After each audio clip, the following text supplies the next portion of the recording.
He was a fourth-round draft pick out of the University of Kentucky. He's considered one of the greatest linebackers in the Saints' very rich history of linebackers, so much so that he's now in the Saints Hall of Fame. He is Joe Federspiel. What's up, guys? This is Mike Carney. This is Toy Cook. I'm Randy Mueller. This is Quinn Early. I'm Delvin Bro. I'm Alex Molden. I'm Jake Cup. And this is Life of a Saint. And this is Life of a Saint. And this is Life of a Saint. The Life of a Saint. Life of a Saint. Life of a Saint. And this is Life of a Saint. Whodat?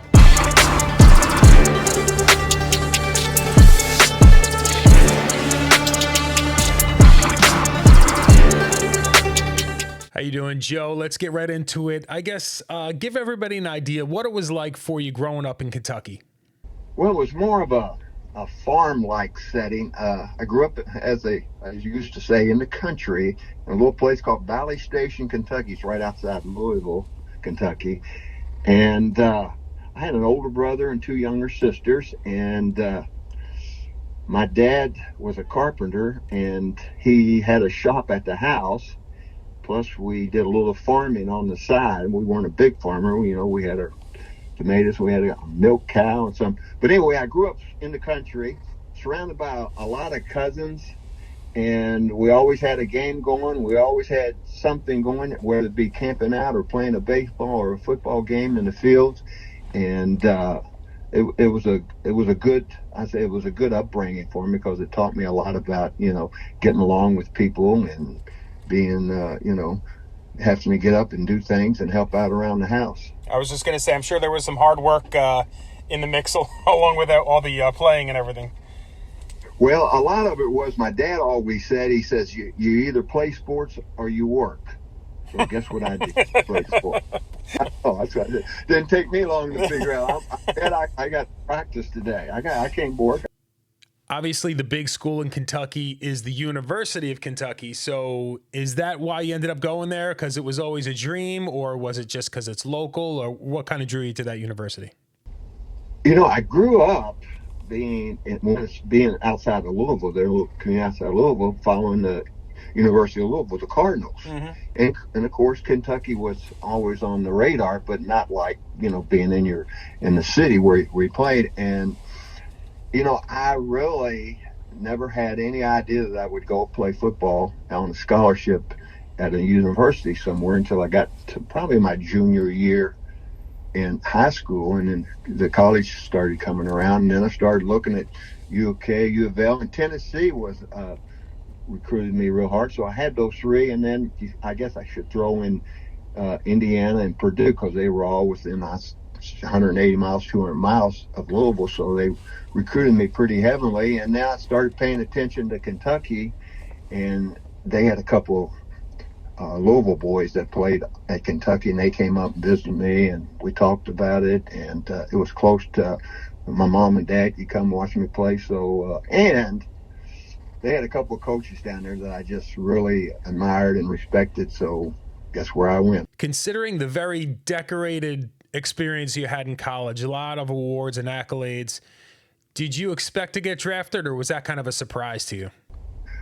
Well, it was a surprise. Back then in the late 60s, early 70s, there wasn't this great combine of pro scouts. They had some, but it wasn't like they have now, where you got on the radar if you were a freshman. Couldn't play back then, so you didn't really get on everybody's radar until after your sophomore year, and they look back and said, they asked these coaches, who are your players? And, you know, of course, if you're playing well, your name gets mentioned, and they start looking at you.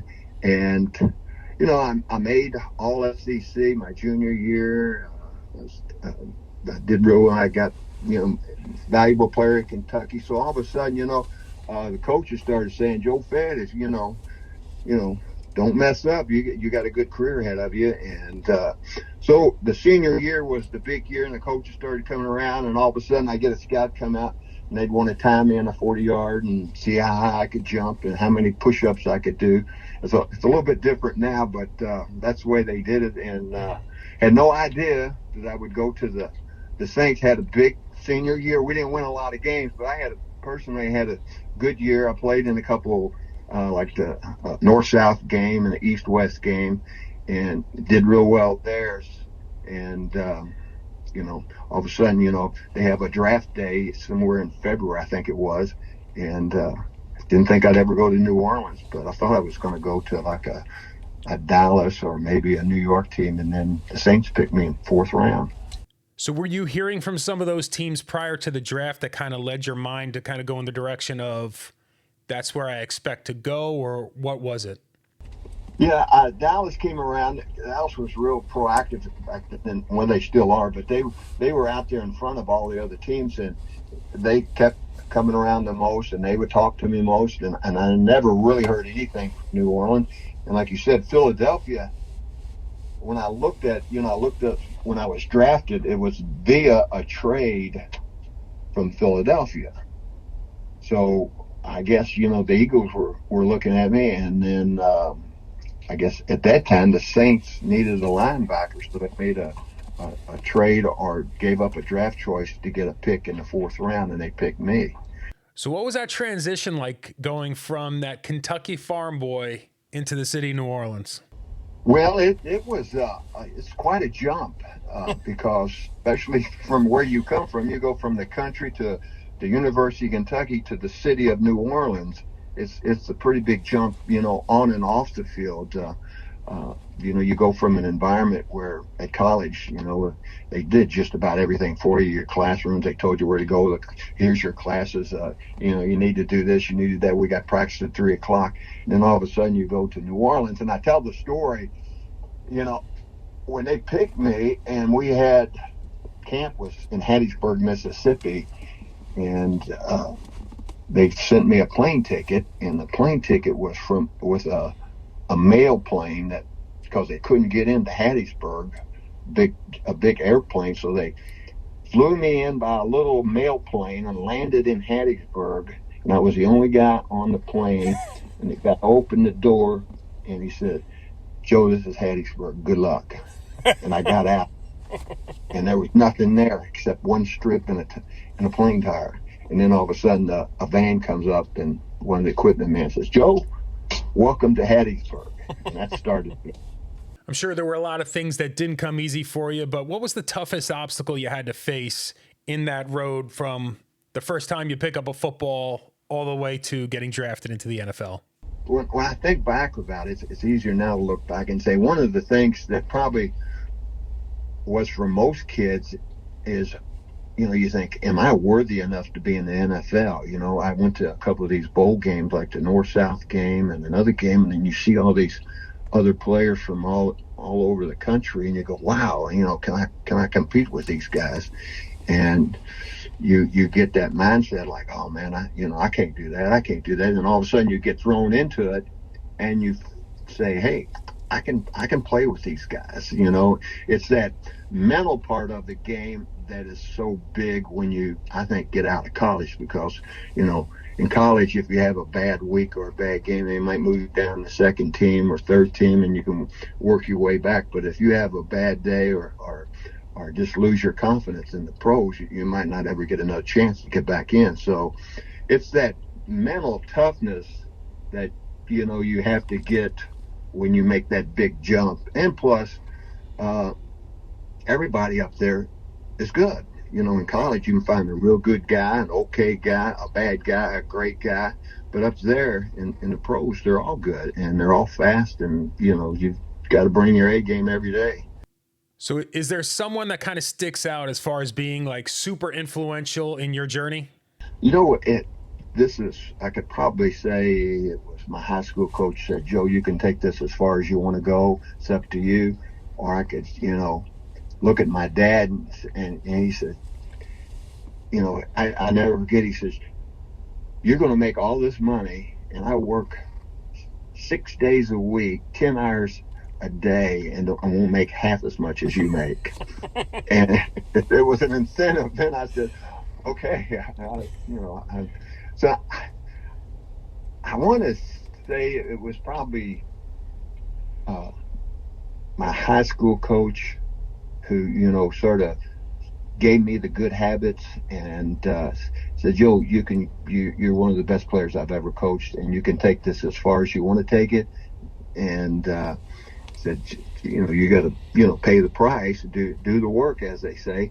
And that wasn't a problem, because if I didn't play sports, I had to go work with my dad, so I did the work. So you walk into New Orleans as a rookie. Who is it that you gravitate toward that maybe kind of takes you under their wing or shows you what it's like to be in the NFL?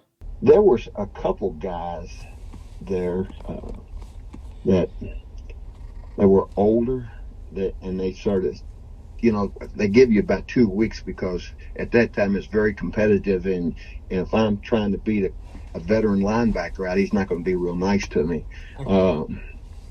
In the same way with running backs, if I'm hitting these guys all day long, they're not going to say, hey, Joe, come on, I want to tell you how to make the team here. I think a lot of it was, and I will say,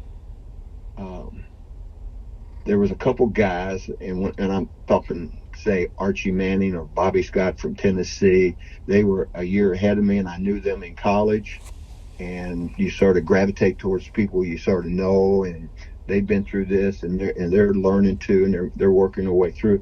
So a lot of it was, first, second year guys like the Archies and Bobby Scotts, and I want to say there was a lineman, Dale Williams. He's gone now, but they would always say, they would say, Joe, you can make this. You just got to keep playing. Don't get discouraged and don't get hurt, and just hang in there, and you'll make it. And that's probably how I did. I was just a lot of it's on you, and then every once in a while you need somebody to sort of pick you up and dust you off and say you're doing well. So when you arrived in New Orleans, it seemed like every year there was another coach, another offensive coordinator. I assume it was pretty tough to kind of wrap your head around one system to the next, and get some kind of continuity in that offense. What was that like for you in those early years? Well, it could be quite tough, because especially, I'm going to say, on offense and on defense, a lot of the schemes are pretty much the same, but the terminology is different. And when I went down there, I think J.D. Roberts was the first coach and that I had, and I was just so thankful to be there that if they told me to do this, I did that. And learning the system, you start feeling comfortable, and then all of a sudden, when J.D. Coach Roberts left, another coach comes in, Hank Stram comes in, and he brings in all this, overs and unders and 4-3s, and that was a whole different thing. And you never really get into I call it the flow of things and how they're supposed to work, because there was always changing. And plus, when you don't win, you always get, different players. I remember one year I had 4 different players locker right next to me that were there and gone in that year. Gotcha. It's open door, and nobody ever gets into the flow and feels comfortable with the offense or defense. It's all blocking and tackling, but when things happen so fast and you have checkoffs, and if you're not really familiar or the new system, sometimes there's a lot of error that can happen. So Dick Nolan comes in, he brings his flex defense with him. Is that defense what kind of turned things around in New Orleans, or was it the personnel, or was it the coaching, or like what led to that success? I think that was the mid 70s, and I think when Coach Nolan came there, he brought a way about him that people related to, or I did anyway, and he brought in some assistant coaches that were really good too, that a lot of players responded to. And the biggest thing is we had a lot of good players on those teams. I'm talking about the 76, 77, 78, really the 77, 78, 79 teams. We had, Archie was playing real well. We had Chuck Muncie and Tony Galbraith. We had Wes Chandler. We had a lot of good guys on offense, and we had some good guys, really good guys on defense. We were playing really well. And it just how it is, everything clicks. Everything was, I call it the tip pass theory, the what ifs and so what's, and now what? And it all came together those years. And in that one year, I want to say it was 77 or 76.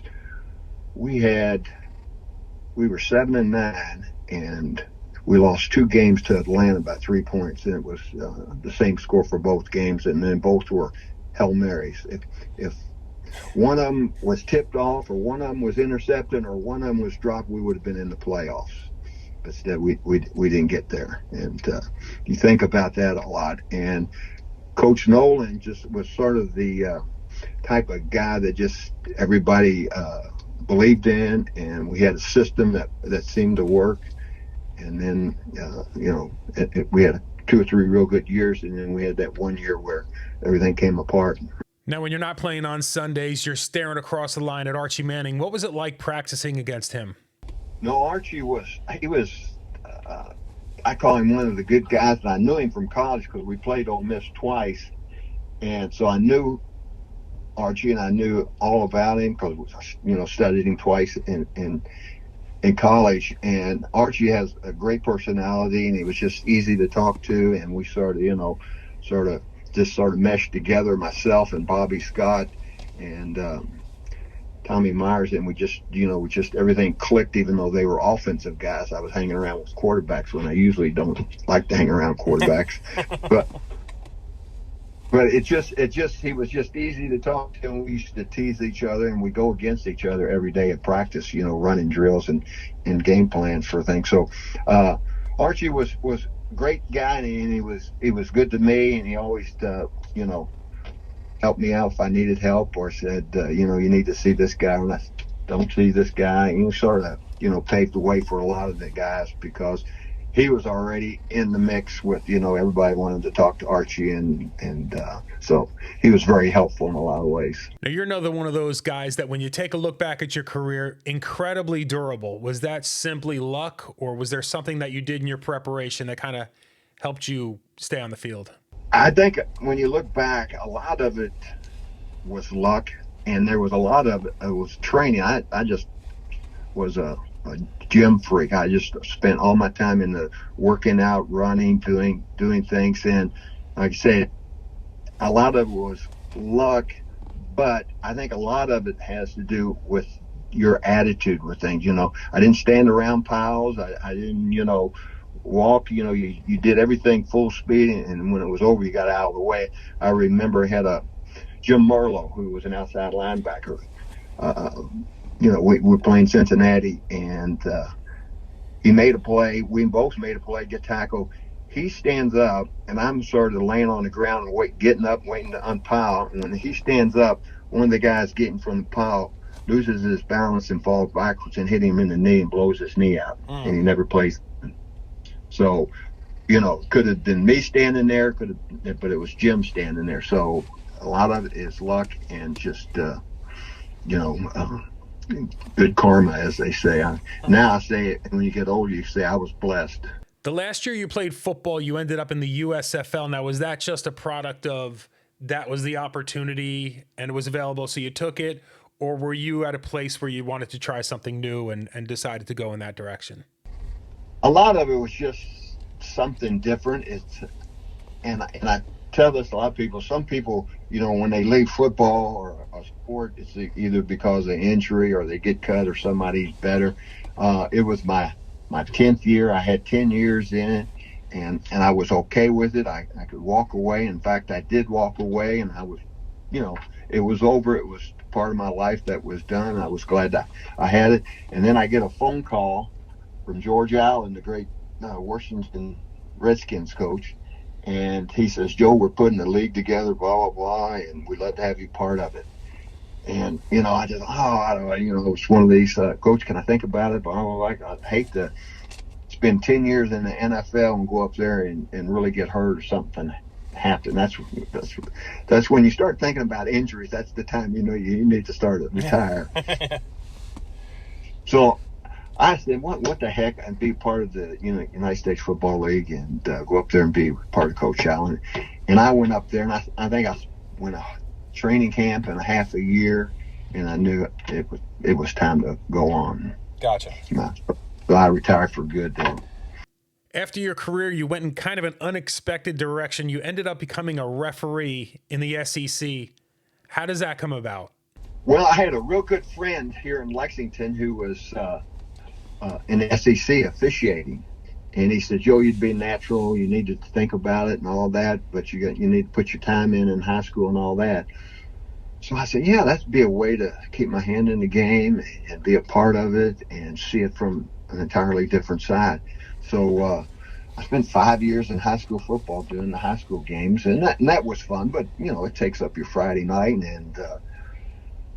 and you start seeing things and doing things, and you learn the rules, and it really is. People say, oh, that's holding, that's not holding, that's interference. But if you don't know the rules and how it develops, and like you say, I sit there and I hear people saying I just don't say anything because it gets into discussion, and most people don't understand a lot of that stuff. But anyway, I did that, and I spent my 5 years, and then I got a shot in the SEC, and I think I was there 5 years and enjoyed it. And like I used to tell people, don't go to these games if you're official or you're part of the game and not really know the rules, because it can happen so fast, and it gets so big. If you have multiple fouls on a play, and you see all these officials on TV, and they all come together and they're talking about what happens, it's sort of like I call it a crime scene. You get all these investigators come in and they start saying, what do you got? What do you got? What do you got? What do you got? And then you got the referee's got to figure it all out. And he's the judge that says, okay, we got a dead ball foul that takes 10 yards there. We got a live ball foul, which over trumps the dead ball foul, and it just, on and on and on. So I really enjoyed it. It opened my eyes to it. All of a sudden I got yelled at for things I thought I was doing right. Some of these coaches in the SEC at the time, like I think there was one, Gene Stalling. Boy, he looked like my granddad when he really got mad. And when he got mad, he said, whoa, I'm going to stay in the middle of the field. But anyway, it was fun. I enjoyed meeting people and doing the coaches, and really, you talk about learning football game. You know the rules. It's pretty good. Looking back at the video from your career, obviously a very technically sound tackler with all the concussion protocols and a lot of the concern and the emphasis on that type of stuff. Did you ever consider coaching? Well, I thought about coaching, and I can never get my last year with Baltimore. I was talking to one of the coaches there, and I said, Coach, I know I'm not going to play anymore after this, but I would think about coaching. And he said, Joe, it used to be a great profession, and it still is, but a lot of coaches, he said, it used to be really a great profession. Now it's gotten so demanding, meaning if you don't win, you get cut, or if you're willing to move, 3 or 4 times in 10 years, then you might enjoy that. But, you could be in California one season, and the next season you might be in Florida. If you want to move your family all over the country and go all over the country, it might be a good spot for you. And I thought about it, and then I went home, and we were starting to have a family, and I even said something to the coaches over at UK, and at that time they said, Joe, we love you to have you, but we're good, and I said, well, okay. So, and after got in some other things and sort of, miss it, but I don't miss some of that stuff with the coaches. I mean, it's college football coaches, they lead a tough life because they're always gone. They're always recruiting. They're always got something going on, and it's a calling. It's a special calling. So you make it into the Saints Hall of Fame. What was it like for you getting that phone call? Well, that's probably one of the best things that probably, as far as sports-wise, that happened to be thought of in a way that the city of New Orleans or the Saints football organization thought enough of me to put me in their Hall of Fame. And to be in there with all those other guys was really special. It sort of, tells everybody, hey, Joe Fed was pretty good in his day. And it's nice to be remembered. And it was really probably my biggest thrill to be, hey, Joe, you've been elected to the New Orleans Saints Hall of Fame because, just what football is in New Orleans and in the NFL was such a great honor. How's your health these days? You know what? It's pretty good, except for catching the flu every once in a while, and my knee will act up a little bit, but overall, I'm doing well. There's that durability again. Yeah. That's it. That's great. I used to go. They call me and says when I was working, they say, "Joe, let's go to lunch." I said, "Well, I already got an appointment," and I'd go to the gym and work out. And I really think that has really helped me because we have an NFL alumni group up here in Lexington. There's probably about 15 of us, and we have a golf outing every year. And I see some of these guys that I play with, some of them younger, some of them much younger. It's sort of the luck of the draw. Some of them are on walkers, some of them can't stand up straight, some of them, can't run anymore. It's sad, but as they say, it's the game we chose, and the downside of it. But as far as I'm concerned, I can, as they say, still take the trash out and get the paper in the morning and play 9 holes of golf. You're one of the guys, when I spoke to Derlin Moore, that your name came up. Super sweet guy, Derlin Moore. You didn't talk to my Derlin. I told him, I said, at the end of the interview, I said, for somebody who used to just terrorize the opposing teams all the time, I would never have assumed, he was just laughing the whole time and just sweet as pie. I was like, it was unbelievable. I never would have put him in that type of personality, but you definitely knew a different side of him for sure. Derlin, if you were going to get in a tight spot, you say, "Derlin, you got my back." He said, if he said yes, you're okay.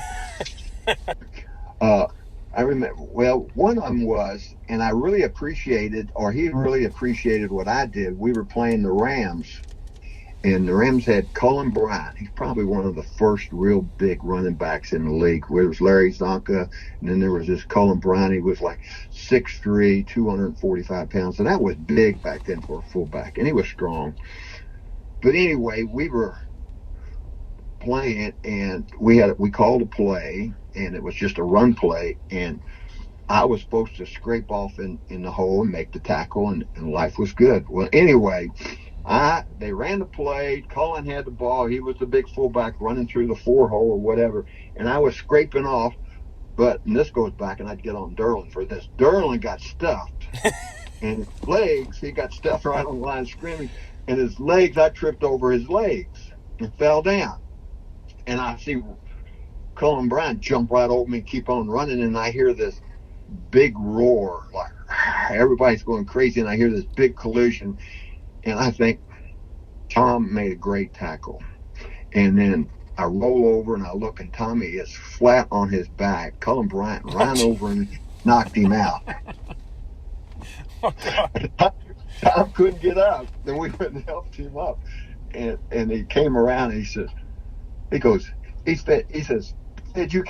can't miss tackles like that. You cannot miss tackles." I said, "Well, I tripped." And he says, he blames me if he gets any of this concussion stuff. Blames me on it. Oh, I had him all day. I was going to make a tackle for no gain, and I tripped over Derlin's feet. All you had to do was move 2 inches. I tripped, and Tommy gets a concussion. Doesn't know where he is for 3 plays. He's in the huddle. And Tommy, we're playing. What do you call it? And he goes, I don't know. 14 episodes in the books. I can't thank you guys enough for all the support. Whodat to you, everybody. We'll see you on the next one.